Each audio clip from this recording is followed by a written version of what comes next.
नमस्कार, मैं ऋषिता और आप देख रहे हैं हिमकॉम न्यूज। आज दुनिया की नजरें भारत पर है और वजह है नई दिल्ली के भारत मंडपम में आयोजित हुआ एआई इम्पैक्ट समिट 2026। यह सिर्फ एक सम्मेलन नहीं था बल्कि एआई की दुनिया में भारत की लीडरशिप का एक जोरदार ऐलान था। आज की इस विशेष रिपोर्ट में हम आपको बताएंगे कि कैसे दुनिया के सबसे शक्तिशाली नेताओं और टेक दिग्गजों ने भारत की धरती से पूरी मानवता को एक नया संदेश दिया। इस समिट का मुख्य मंत्र था सर्वजन हिताय सर्वजन सुखाय, यानी welfare for all, happiness of all. Bharat ने साफ कर दिया कि एआई का मतलब सिर्फ तेज रफ्तार वाला इंटरनेट या ऑटोमेशन नहीं। इस समिट का असली मकसद था एआई को पीपल सेंट्रिक बनाना था।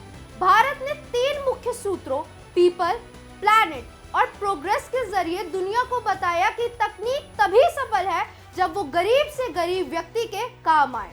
इस ऐतिहासिक पल के गवाह बने दुनिया के बड़े बड़े चेहरे। फ्रांस के राष्ट्रपति इमैनुअल मैक्रो, ब्राजील के राष्ट्रपति लूला दा सिल्वा और संयुक्त राष्ट्र के महासचिव एंटोनियो गुटेरेस ने इस मंच की शोभा बढ़ाई। सिर्फ नेता ही नहीं, टेक की दुनिया के भगवान कहे जाने वाले सुंदर पिचाई सैम अल्टमैन भी यहाँ मौजूद थे।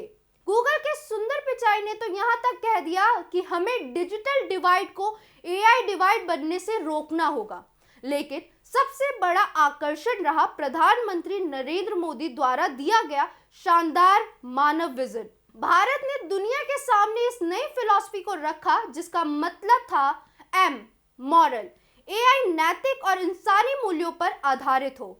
ए अकाउंटेबल, एआई के फैसलों के लिए पारदर्शिता और जवाबदेही तय हो। एन यानी नेशनल सोवरेनिटी, डेटा पर उसी का अधिकार हो जिसका वो डेटा है। ए एक्सेसिबिलिटी, एआई किसी की जागीर ना होकर सबके लिए सुलभ हो। वी वैलिड, और यह पूरी तरीके से कानूनी हो और विश्वसनीय हो।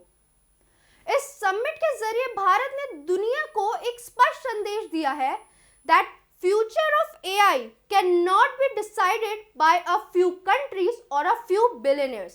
भारत ने कह दिया कि अब ग्लोबल साउथ यानी विकासशील देश मूक दर्शक बनकर नहीं बैठेंगे। हमने दुनिया को आमंत्रित किया है कि भारत में डिजाइन करे, भारत में बनाए और दुनिया के लिए समाधान दे। भारत अब सिर्फ तकनीक का उपभोक्ता नहीं बल्कि दुनिया का एआई गाइड बनने के लिए तैयार है। तो दर्शकों, एआई इम्पैक्ट समिट 2026 ने साबित कर दिया है कि भविष्य इंटेलिजेंट होगा, लेकिन उसे चलाने वाले हाथ इंसानियत के होंगे। ऐसे ही अन्य खबरों के लिए देखते रहिए हिमकॉम न्यूज।